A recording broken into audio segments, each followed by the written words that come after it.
has football stopped producing this kind of winger? And by that, I don't just mean a winger who's quick, because we've got loads of those. I don't just mean somebody who can score goals either. We've definitely got loads of those. I'm talking about that winger who gets the ball and you already know what he's trying to do. He's coming for you.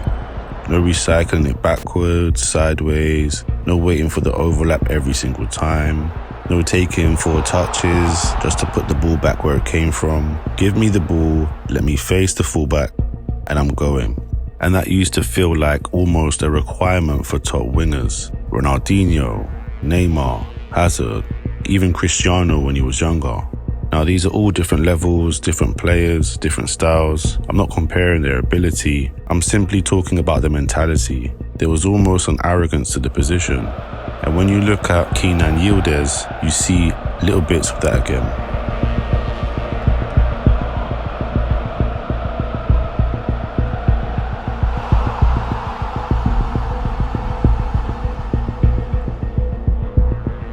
Yildiz completed 78 dribbles in Serie A last season, and there were points during the season where he was leading Serie A for successful dribbles per 90. That's not a player who's just standing out wide waiting for the ball to come to him. He wants a defender. If you deep it, we're now starting to talk about that like it's unusual. That's the mad part.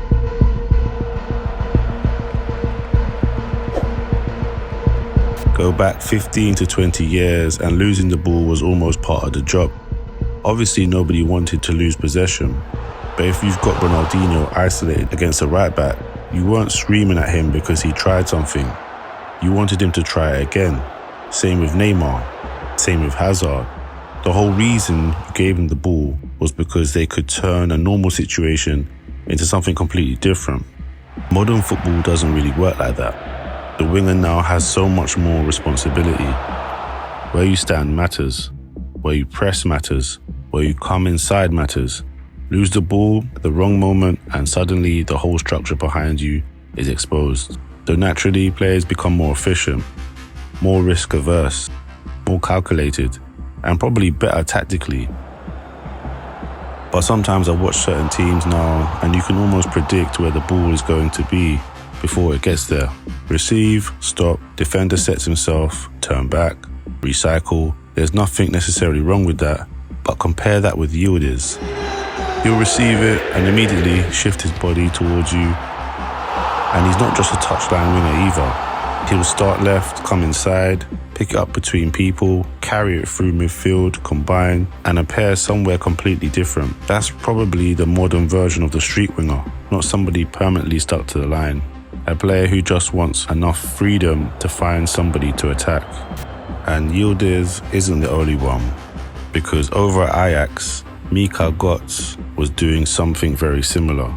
Godts is Belgium, 21.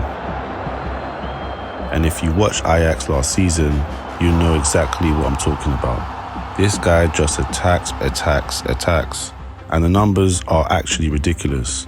Godts attempted 182 dribbles in the Eredivisie last season, 85 successful. That was more successful dribbles than anybody else in the league. Godts also recorded more carries than anybody in the Eredivisie and carried the ball over more total distance than any other player. And he created 78 chances from open play, almost the most in the league. So this isn't tricks for TikTok, there's actually purpose behind it.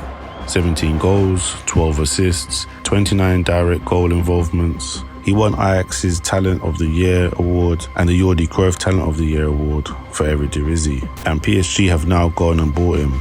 The deal can reach 55 million euros. And look at the type of winger they've bought. Direct, right-footed, playing from the left, gets his defender isolated, carries the ball, takes risks, creates and actually wants to beat you. PSG could have gone for another safe wide player. They've just spent potentially 55 million euros on one of the most aggressive dribblers in Dutch football. So maybe clubs are starting to value this again. And that's where you come back to Yildiz, because his rise has been rapid. A few years ago, he's leaving Bayern's academy. Juventus picked him up in 2022, initially for their youth setup. His first season with the under-19s, 15 goals in 37 appearances. By December, he's already playing for Juventus next gen. Fast forward a few years and he's wearing the number 10 for Juventus. And now he's not really viewed as a prospect anymore. He's the guy.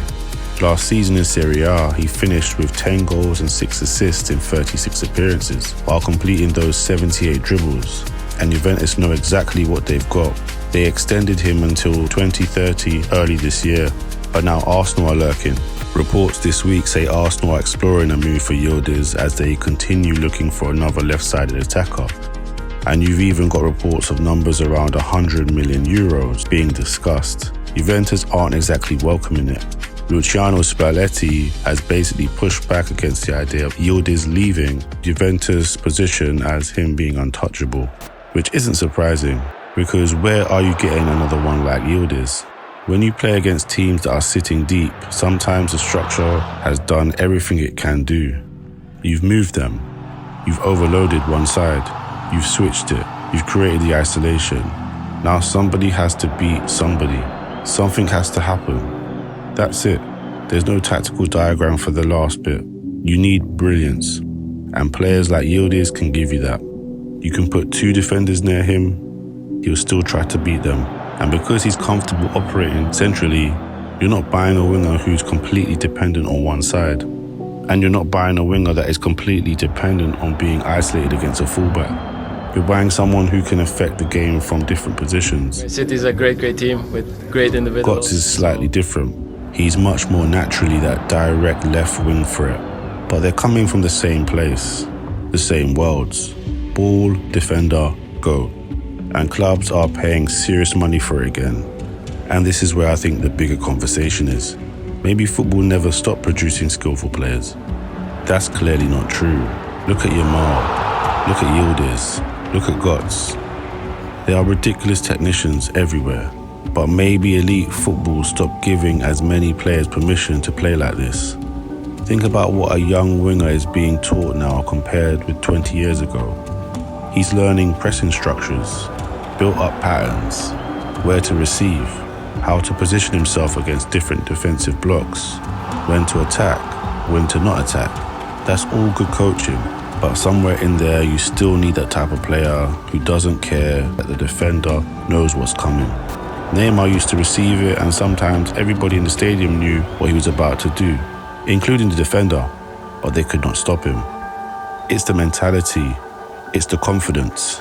I'm better than you 1v1. Yildiz has some of that. Godts definitely has it. Neymar has it. And maybe we're starting to see a small shift back towards it.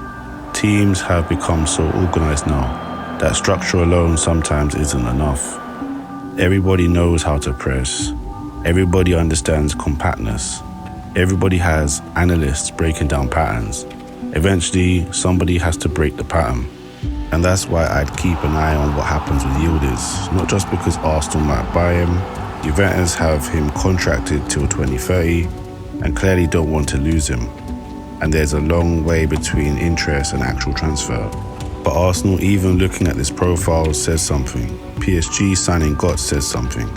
Because these aren't just wide forwards putting up numbers. Their game is built around carrying the ball and attacking defenders. Godts has now got his move. Yildiz might eventually get his. And they're both 21. So maybe football hasn't stopped producing this kind of winger. And maybe there was just a period where we stopped prioritizing them, because the game has become obsessed with control. But there's one thing you can't completely control. A winger getting the ball, looking at the man in front of him and deciding, I'm going past you. And maybe football needs a few more of those again.